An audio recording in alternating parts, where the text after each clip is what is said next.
নমস্কাৰ শ্ৰদ্ধা ছাত্ৰসকল যেহেতু আমাৰ একাডেমিক ইয়াৰ 2024-25 অন্ত পৰিলে আৰু আমাৰ নতুন একাডেমিক ইয়াৰ আৰম্ভ হ'বলৈ গৈ আছে আৰু আমাৰ মাজত থকা ষ্টুডেণ্ট কেইজন কনমান ষ্টুডেণ্ট কেইজন কিছু প্ৰমোশন হৈছে মানে পাস কৰিছে আপাৰ ক্লাছলৈ গৈছে আৰু কিছু ষ্টুডেণ্ট আছে যিকেইজন আমাৰ স্কুলৰ পৰা পাস আউট হৈ বেলেগ এখন স্কুললৈ গৈছে গতিকে এই ক্ষেত্ৰত আমাৰ শিক্ষা সেতুত কি কাম আছে সেই কামটো আমি কেনেকৈ কৰিব লাগিব মানে সঠিক পদ্ধতিটো আপোনালোকৰ লগত শ্বেয়াৰ কৰিবলৈ ওলাইছো আশা কৰিছো আপোনালোকে ভিডিঅ'টোৰ দ্বাৰা উপকৃত হ'ব পাৰিব আৰু সেই প্ৰসেস মতে গলে আপোনালোকৰ কোনো অসুবিধা নহব গতিকে আহক প্ৰসেসটো সঠিক প্ৰসেসটো আমি চাই লওঁ তাৰ কাৰণে আপোনালোকে কি কৰিব গুগলত প্ৰথমৰ পৰা আৰম্ভ কৰি আছো আপোনালোকৰ কাৰণে গুগলত শিক্ষা সেতু আসাম বুলি টাইপ কৰিব আৰু তাত সাৰ্চ কৰাৰ পিছত আপোনাৰ ওচৰত এই ধৰণে পেজ এটা খোল খাব ইয়াত যাব শিক্ষা সেতু আসাম অসম বুলি আছে ইয়াত টিপি দিব ইয়াত টিপি দিয়াৰ পিছত আপোনাৰ ওচৰত এই ধৰণে শিক্ষা সেতু যেটো পোৰ্টেল সেই পোৰ্টেলখন খোল খাব কাৰোবাৰ যদি লিংক লাগে লিংকটো হল shikshasetu.assam.gov.in গতিকে ইয়াত খোল খোৱাৰ পিছত আপুনি চাব ইয়াত লগইন দিয়া আছে enter user name password user name আপোনাৰ যেটো 11টা ডিজিট থকা আপোনাৰ স্কুলৰ যেটো ড্যাশবোৰ্ড সেইখন আপোনালোকে জানে নিশ্চয় আৰু পাসওয়াৰ্ডটো যদি আপুনি চেঞ্জ কৰিছে তেনেহলে বেলেগ যেটো দিছে সেইখন আৰু যদি চেঞ্জ কৰা নাই তেনেহলে school@123 মনত ৰাখিব school@123 আৰু স্কুলৰ s টো স্মল হেতু দি পেলাই তলত ডিস্ট্ৰিক্টটো সিলেক্ট কৰি দিব আপোনাৰ যিখন ডিস্ট্ৰিক্ট তাৰ পিছত ইয়াত যি খেটা নাম্বাৰ আছে ডিজিট আছে হেকেটা আপুনি ইয়াত প্লিজ এন্টাৰ ক্যাপচাৰ ঠাইত আপুনি বহাই দিব বহাই দি লগইন কৰি লব লগইন হোৱাৰ পিছত এই ধৰণৰ পেজ খুলিব এই পেজটো আপুনি কেতিয়া পাব যেতিয়া আপোনাৰ স্কুলৰ পাসওয়াৰ্ডটো আগৰটোৱে আছে মানে ডিফল্ট পাসওয়াৰ্ডটো আছে school@123 তেনেহলে এইটো পেজ আহিব আৰু যদি আপুনি চেঞ্জ কৰিছে তেনেহলে ডাইৰেক্ট ড্যাশবোৰ্ডটো খোল খাব যদি এইটো আহে একোনে আপুনি যদি চেঞ্জ কৰি লব পাসওয়াৰ্ডটো কাৰেন্ট পাসওয়াৰ্ড আপনি কি দিব বিচাৰে নতুন দি পেলাই আপনি এটো চেঞ্জ কৰি লব কাৰেন্ট পাসওয়াৰ্ডটো হল আপোনাৰ যেটো এক্সিস্টিং যেটো পাসওয়াৰ্ড আছে মানে school@123 নিউ পাসওয়াৰ্ড আপনি যেটো দিব বিচাৰে আৰু কনফাৰ্ম পাসওয়াৰ্ডটো আপনি যেটো নতুন দিব বিচাৰে এটো কনফাৰ্ম কৰিব লাগে যদি আপনি পাসওয়াৰ্ড চেঞ্জ কৰিব বিচাৰে তেনলে ইয়াত মন কৰিব যে টোটাল 8 ক্যাৰেক্টাৰ হ'ব লাগে মানে মিনিমাম 8 ক্যাৰেক্টাৰ আৰু ইয়াতকে ওপৰতো হ'ব পাৰে আৰু ইয়াত small letter capital letter special character এবিলাক দি লব নাম্বাৰ এবিলাক দি লব আৰু যদি নকৰে তেনেহলে তিনিটা আস থকা যেটো আছে ইয়াত যাব গৈ আপোনাৰ কি লাগে এতিয়া ধৰক আপুনি কি কৰিব বিচাৰিছে যে প্ৰমোশন বা ড্ৰপ বক্সত কেনেকৈ দিব যেটো প্ৰসেস হেতু তেনেহলে আমি কি কৰিম হেই স্টুডেন্ট ম্যানেজমেন্ট যেটো আছে স্টুডেন্ট ম্যানেজমেন্টত আমি যাম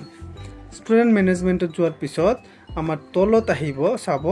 প্ৰমোশন অৰ ৰিপিটাৰ বুলি আহিছে এই প্ৰমোশন অৰ ৰিপিটাৰ যেটো আছে আমি ইয়াত টিপি দিম ইয়াত টিপি দিয়াৰ পিছত আমাৰ ওচৰত এই ধৰণে পেজটো খোল খাব ইয়াত আমি চাব পাৰিম যে আমাৰ এইখন বিদ্যালয়ত কেইটা ক্লাছ আছে আৰু এই ক্লাছটোত কিমান মানে স্টুডেন্ট আছে তো এই কামত এটা বস্তু মন কৰিব আমি প্ৰথমতে কি কৰিব লাগিব হে লাষ্টত মানে ক্লাস 5 ৰ খিনি কৰিব লাগিব এলপি কাৰণে ক্লাস 8 ৰ কাম কৰিব লাগিব এমইৰ কাৰণে ক্লাস মানে আপোনাৰ স্কুলত হাইয়েস্ট নাম্বাৰ অফ ক্লাস যেটো আছে ম্যাক্সিমাম যেটো ক্লাস আছে তাৰে পৰা আৰম্ভ কৰিব নহলে কোনটো ফুল হৈ যাব আপোনাৰ গতিকে আমি যেহেতু এইখনে এটা এলপি স্কুল গতিকে কি কৰিম ক্লাস 5 ৰ যেটো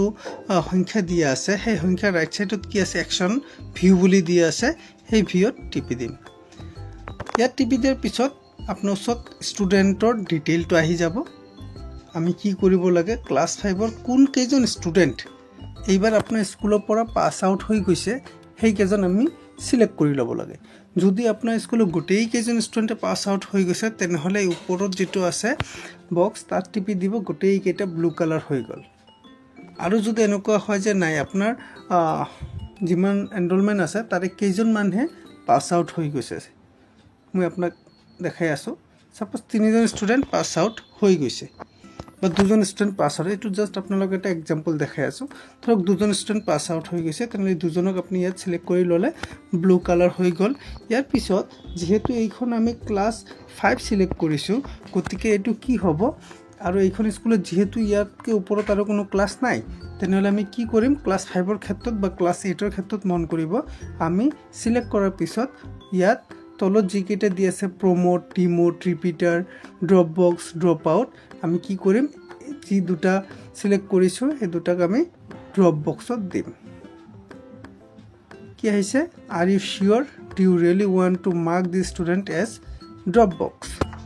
আপুনি চেভ চেঞ্জেছ কৰি দিব। হৈ গ'ল, 9 আছিলে এতিয়া 7 হৈ গৈছে। এতিয়া যদি আপুনি ভাবে যে আপোনাৰ কাম শেষ, সেইটো নহয়, আপুনি এই ৰিমেইনিং ষ্টুডেণ্টকেইটাক যদি এনেকৈ এৰি দিয়ে, তেনেহ'লে সেইটো ডিষ্ট্ৰিক্ট বা ব্লকত তৰফৰ পৰা যেতিয়া মনিটৰিং কৰিব, তেতিয়া কি হ'ব যে এই ষ্টুডেণ্টকেইটা আপুনি একো কামেই কৰা নাই শিক্ষা সেতুত। গতিকে আপুনি কি কৰিব লাগিব, যদি কোনো ষ্টুডেণ্ট ৰৈ থাকে সেইখন ক্লাছতে, তেনেহ'লে আপুনি সেইকেইজন ষ্টুডেণ্টক চিলেক্ট কৰি আপুনি তলত যিটো ৰিপিটাৰ দিয়া আছে সেই ৰিপিটাৰত টিপি দিব লাগিব, চেভ চেঞ্জেছ কৰি দিব। এইকেইটা ষ্টুডেণ্ট এতিয়া এইখন ক্লাছতে আছে বাট ৰিপিটাৰ হৈ আছে। হৈ গ'ল, ক্লাছ 5ৰ কাম আমাৰ শেষ। এতিয়া আমি কি কৰিম, ক্লাছ 4লৈকে যাম, ওপৰৰ পৰা তললৈকে আহিব, ডিক্ৰিজিং অৰ্ডাৰত আহিব। চ' ক্লাছ 4ৰ ক্ষেত্ৰত আমাৰ ছেম, যদি কোনো ষ্টুডেণ্ট ক্লাছ 5লৈকে গৈছে বা গোটেইকেইটা যদি ক্লাছ 5লৈকে গৈছে, আমি গোটেইকেইটা চিলেক্ট কৰিম। চিলেক্ট কৰি আমি এতিয়া কি কৰিম, এতিয়া আমি ড্ৰপ বক্সলৈকে নাযাওঁ, আমি কি কৰিম, প্ৰমোটত যাম। প্ৰমোটত যোৱাৰ পিছত ইয়াত চিলেক্ট ক্লাছ দিছে, ক্লাছ 5 চিলেক্ট কৰি দিলোঁ, প্ৰমোটত টিপি দিলোঁ, ক্লাছ 5লৈকে গুচি গ'ল। এতিয়া যিকেইটা যদি কোনো ষ্টুডেণ্ট আছে, যিকেইটা আছে সেইকেইটা আমি কি কৰিম, আমি ৰিপিটাৰ দি দিম।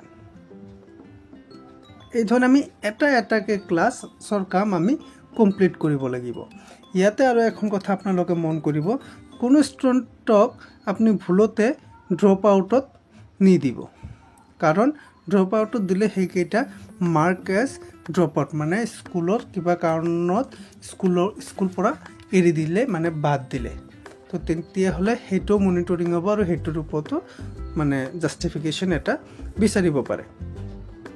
আৰু কোনো ষ্টুডেণ্টক যদি আপুনি ভুলতে প্ৰমোট কৰি দিছে, তেনেহ'লে একো টেনশ্যন নাই, আপুনি ডিমোট কৰিব পাৰিব। জাষ্ট ষ্টুডেণ্টটো চিলেক্ট কৰিব, এই তলত যিটো ডিমোট অপশ্যন আছে সেই ডিমোটত টিপি দিব, কোন ক্লাছলৈকে আপুনি ডিমোট কৰিব বিচাৰিছে সেই ক্লাছটো চিলেক্ট কৰিব, কৰাৰ পিছত এই ডিমোটটোত টিপি দিলে ডিমোট হৈ যাব। ঠিক আছে, এই ধৰণে আমি কামটো ক্লাছ 4 কৰি ল'লোঁ। চিমিলাৰলি আমি ক্লাছ 3 কামটো কৰি ল'ম। ঠিক আছে, এই ধৰণে আমি গোটেইকেইটা কাম আমি কৰি ল'ব লাগিব। চ' আশা কৰিছোঁ আপোনালোকে বুজি পাইছে আৰু এই প্ৰচেছ মতে যাব, নহ'লে আপোনালোকৰ কামখিনি ভাবিব যে আপুনি কমপ্লিট কৰিছে, কিন্তু মানে কিবা কাৰণত চাব ব্লকৰ পৰা যেতিয়া লিষ্ট এখন দিব, তেতিয়া কি হ'ব যে আপুনি কামটো কৰা নাই বুলি দেখাব, মানে এইকেইজন ষ্টুডেণ্টৰ ক্ষেত্ৰত আপুনি কাম কৰা নাই, এই ধৰণে আহিব পাৰে। গতিকে কামটো এই ধৰণে, এই প্ৰচেছ মতে, যিটো প্ৰচেছ মই আপোনালোকক দেখুৱালোঁ সেই প্ৰচেছ মতে কামখিনি কৰক। আপোনালোকৰ কামটো কোনো ভুল নোহোৱাকৈ সুন্দৰকৈ এট এ টাইম এবাৰতে হৈ যাব। গতিকে নেক্সট ভিডিঅ'ত আপোনালোকৰ লগত আলোচনা কৰিম যে কেনেকৈ নতুন ষ্টুডেণ্ট আপোনালোকে এড কৰিব আৰু কিদৰে ড্ৰপ বক্সৰ পৰা ষ্টুডেণ্টক আপুনি ইম্পৰ্ট কৰিব। তেতিয়ালৈকে যিকেইজনে এতিয়ালৈকে চেনেলটো ছাবস্ক্ৰাইব কৰা নাই, কৰি ৰাখক আৰু ভিডিঅ'টো নিজৰ কলিগসকলৰ মাজত শ্বেয়াৰ কৰি দিয়ক, যাতে সকলোতে উপকৃত হ'ব পাৰে। গতিকে আজি ভিডিঅ'ত এইখিনিয়ে, আশা কৰিছোঁ আপোনালোকে সকলোৱে বুজি পাইছে। ধন্যবাদ।